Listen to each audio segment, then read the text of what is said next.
ಈ ಒಂದು ಬೇಸಿಗೆಯಲ್ಲಿ ನಮ್ಮ ಬಾಡಿನ ಕೂಲಾಗಿ ತಂಪಾಗಿಡುವಂತಹ ಒಂದು ಕುಲ್ಕಿ ಶರ್ಬತ್ನ ಯಾವ ರೀತಿಯಾಗಿ ಮಾಡೋದಂತ ಹೇಳ್ತಾ ಇದ್ದೀನಿ. ತುಂಬಾ ಚೆನ್ನಾಗಿರುತ್ತೆ, ಸೂಪರ್ ಸ್ಪೈಸಿ ಮತ್ತು ಸ್ವೀಟ್ ಆಗಿರುತ್ತೆ. ಈ ಒಂದು ಜ್ಯೂಸ್ನ ಮಕ್ಕಳು ಕೂಡ ಕುಡಿಬೋದು. ಯಾವ ರೀತಿಯಾಗಿ ಮಾಡೋದಂತ ನೋಡೋಣ. ಅದಕ್ಕೂ ಮುಂಚೆ ನೀವಿನ್ನೂ ರುಚಿ ಕಲಿಕೆ ಚಾನಲ್ಗೆ ಸಬ್ಸ್ಕ್ರೈಬ್ ಮಾಡ್ಕೊಳ್ಳಿಲ್ಲ ಅಂದರೆ ದಯವಿಟ್ಟು ಸಬ್ಸ್ಕ್ರೈಬ್ ಮಾಡಿಕೊಂಡು ಪಕ್ಕದಲ್ಲೇ ಕಾಣ್ತಿರೋ ಬೆಲ್ಲೈಕನ್ನ ಕ್ಲಿಕ್ ಮಾಡಿ ಆಲ್ ಅನ್ ಆಪ್ಷನ್ನ ಟ್ಯಾಪ್ ಮಾಡೋದನ್ನ ಮಾತ್ರ ಮರಿಬೇಡಿ. ಬನ್ನಿ ಇದನ್ನು ಯಾವ ರೀತಿಯಾಗಿ ಮಾಡೋದಂತ ಫಟಾಫಟ್ ಅಂತ ತಿಳ್ಕೊಳ್ಳೋಣ. ಇಲ್ಲಿ ನಾನು ಸಬ್ಜಾ ಸೀಡ್ಸ್ನ ತೊಗೊಂಡಿದ್ದೀನಿ. ಸಬ್ಜಾ ಸೀಡ್ಸ್ ಬದಲಾಗಿ ಚಿಯಾ ಸೀಡ್ಸ್ ಕೂಡ ಯೂಸ್ ಮಾಡ್ಕೋಬೋದು. ಈ ಒಂದು ಸೀಡ್ಸ್ ಆರೋಗ್ಯಕ್ಕೆ ತುಂಬಾ ಒಳ್ಳೆಯದು. ಇದನ್ನು ಬೆಳಗ್ಗೆ ನೆನೆಸಿಟ್ಕೊಂಡು ತಿನ್ನೋದ್ರಿಂದ ಆರೋಗ್ಯ ತುಂಬಾ ಚೆನ್ನಾಗಿರುತ್ತೆ ಮತ್ತು ಬಾಡಿ ಕೂಡ ತಂಪಾಗಿರುತ್ತೆ. ಇದನ್ನು ಒಂದು 2 ಟೇಬಲ್ ಸ್ಪೂನ್ ತೊಗೊಂಡಿದ್ದೀನಿ. ನಿಮಗೆ ಎಷ್ಟು ಬೇಕೋ ಅಷ್ಟು ನೋಡ್ಕೊಂಡು ತೊಗೊಳ್ಳಿ. 2 ಟೇಬಲ್ ಸ್ಪೂನ್ ತಗೊಂಡು ಅದಕ್ಕೆ ಸ್ವಲ್ಪ ನೀರು ಹಾಕೊಂಡ್ಬಿಟ್ಟು ಚೆನ್ನಾಗಿ ಮಿಕ್ಸ್ ಮಾಡ್ಕೊತಾ ಇದ್ದೀನಿ. ಈ ಒಂದು ಸಬ್ಜಾ ಸೀಡ್ಸ್ ಮಾರ್ಕೆಟಲ್ಲಿ ಎಲ್ಲಿ ಬೇಕಾದರೂ ಸಿಗುತ್ತೆ. ಒಂದು 5 ನಿಮಿಷ ಬಿಟ್ಟು ನೋಡಿದರೆ ಈ ರೀತಿಯಾಗಿ ಟ್ರಾನ್ಸ್ಪರೆಂಟ್ ಆಗಿರುತ್ತೆ, ತುಂಬಾ ಚೆನ್ನಾಗಿರುತ್ತೆ. ನಂತರ ಒಂದು 4 ಟೇಬಲ್ ಸ್ಪೂನ್ ಆಗುತ್ತೆ ಸಕ್ಕರೆನ ಪುಡಿ ಮಾಡಿ ಇಟ್ಕೊಂಡಿದ್ದೀನಿ. ಹಾಗೆಯೇ 2 ನಿಂಬೆಹಣ್ಣನ್ನು ಕಟ್ ಮಾಡಿ ಇಟ್ಕೊಂಡಿದ್ದೀನಿ ಸ್ಲೈಸ್ ಥರ. ನಂತರ 2 ಮೆಣಸಿನ್ಕಾಯಿನ ಮಧ್ಯ ಸ್ಪ್ಲಿಟ್ ಮಾಡಿ ಇಟ್ಕೊಂಡಿದ್ದೀನಿ. ಆವಾಗಲೇ ಹೇಳಿದೆ ನಾನು, ಈ ಒಂದು ಡ್ರಿಂಕ್ ತುಂಬಾ ಸ್ಪೈಸಿ ಆಗಿರುತ್ತೆ, ಅದಕ್ಕೋಸ್ಕರ ಮೆಣಸಿನ್ಕಾಯಿನ ಯೂಸ್ ಮಾಡ್ತಾ ಇದ್ದೀನಿ. ನಂತರ 2 ಗ್ಲಾಸ್ಗೆ 2 ಟೇಬಲ್ ಸ್ಪೂನ್ ಆಗೋಷ್ಟು ಸಬ್ಜಾ ಸೀಡ್ಸ್ನ ಹಾಕ್ಕೊತಾ ಇದ್ದೀನಿ.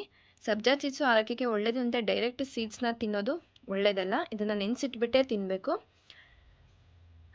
ಹಾಕ್ಕೊಂಡು ಇಲ್ಲಿ ನಿಂಬೆಹಣ್ಣನ್ನ ನಾನು ಹಿಂಡ್ಕೊತಾ ಇದ್ದೀನಿ. ಎಷ್ಟು ಉಳಿಬೇಕು ಅಷ್ಟು ಹಾಕ್ಕೊಳ್ಳಿ. ನಾನು 2 ಗ್ಲಾಸ್ಗೆ 1 ಹೋಳು ನಿಂಬೆಹಣ್ಣನ್ನು ಹಾಕ್ಕೊತಾ ಇದ್ದೀನಿ. ಈ ರೀತಿಯಾಗಿ ಹಿಂಡ್ಕೊಂಡಾದ್ಮೇಲೆ 1 ನಿಂಬೆಹಣ್ಣಿನ ಸ್ಲೈಸ್ನ ಹಾಕ್ಕೊತಾ ಇದ್ದೀನಿ. ಇದು ಡೆಕೋರೇಟಿವ್ ಪರ್ಪಸ್, ನಿಮಗೆ ಬೇಕಿದ್ರೆ ಹಾಕ್ಕೋಬೋದಿಲ್ಲ, ಸ್ಕಿಪ್ ಮಾಡ್ಕೊಳ್ಳಿ. ನಂತರ ಇದಕ್ಕೆ 2 ಟೇಬಲ್ ಸ್ಪೂನ್ ಆಗೋಷ್ಟು ಸಕ್ಕರೆನ ಹಾಕ್ಕೊತಾ ಇದ್ದೀನಿ. ಎರಡಕ್ಕೂ ಕೂಡ 2 ಸ್ಪೂನ್ ಆಗೋಷ್ಟು ಹಾಕ್ಕೊತಾ ಇದ್ದೀನಿ. ಹಾಕ್ಕೊಂಡು ಈಗ ಸ್ಪ್ಲಿಟ್ ಮಾಡಿರೋಂಥ ಮೆಣಸಿನ್ಕಾಯಿನ ಹಾಕ್ಕೊತಾ ಇದ್ದೀನಿ. ಸ್ಪೈಸಿ ಆಗಬೇಕು ಅಂತ ಜಾಸ್ತಿ ಎಲ್ಲ ಹಾಕ್ಕೊಳಕ್ಕೆ ಹೋಗಬೇಡಿ, ಒಂದೊಂದು ಹಾಕ್ಕೊಂಡ್ರೆ ಸಾಕು. ನಂತರ ಇಲ್ಲಿ ಐಸ್ ಕ್ಯೂಬ್ಸ್ನ ಹಾಕ್ಕೊತಾ ಇದ್ದೀನಿ. ಇದು ಟೋಟಲಿ ಆಪ್ಷನಲ್, ಬೇಕಿದ್ರೆ ಹಾಕ್ಕೋಬೋದು. ಮಕ್ಳಿಗೆ ಕೊಡ್ತಿದ್ದೀನಿ ಅಂದರೆ ಇದನ್ನು ಹಾಕೋಕ್ಕೆ ಹೋಗಬೇಡಿ. ಇಲ್ಲಿ ಚಿಲ್ಡ್ ವಾಟರ್ನ ಹಾಕ್ಕೊತಾ ಇದ್ದೀನಿ. ಎಕ್ಸ್ಟ್ರಾ ಚಿಲ್ಡಾಗಿ ಕುಡಿಯೋರು ಬೇಕಿದ್ರೆ ಮಾತ್ರ ಐಸ್ ಕ್ಯೂಬ್ಸ್ನ ಹಾಕ್ಕೋಬೋದು.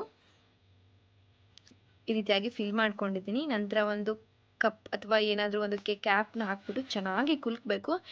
ಈ ಜ್ಯೂಸಿಂದು ಸ್ಪೆಷಾಲಿಟಿನೇ ಕುಲ್ಕೋದು, ಅದಕ್ಕೋಸ್ಕರ ಚೆನ್ನಾಗಿ ಕುಲ್ಕ್ಬಿಟ್ಟು ಸರ್ವ್ ಮಾಡಿ. ತುಂಬಾ ಚೆನ್ನಾಗಿ ಬಂದಿತ್ತು, ತುಂಬಾ ಸ್ಪೈಸಿಯಾಗಿ ತುಂಬಾ ಚೆನ್ನಾಗಿತ್ತು. ನೀವು ಕೂಡ ಟ್ರೈ ಮಾಡಿ. ಮತ್ತೆ ಒಂದು ಹೊಸ ವೀಡಿಯೋನಿಗೆ ಸಿಗ್ತೀನಿ. ಅಲ್ಲಿ ತನಕ ನೋಡ್ತಾ ಇರಿ ರುಚಿ ಕಲಿಕೆ. ಹಾಗೆ ಸಬ್ಸ್ಕ್ರೈಬ್ ಮಾಡೋದನ್ನು ಮಾತ್ರ ಮರಿಬೇಡಿ.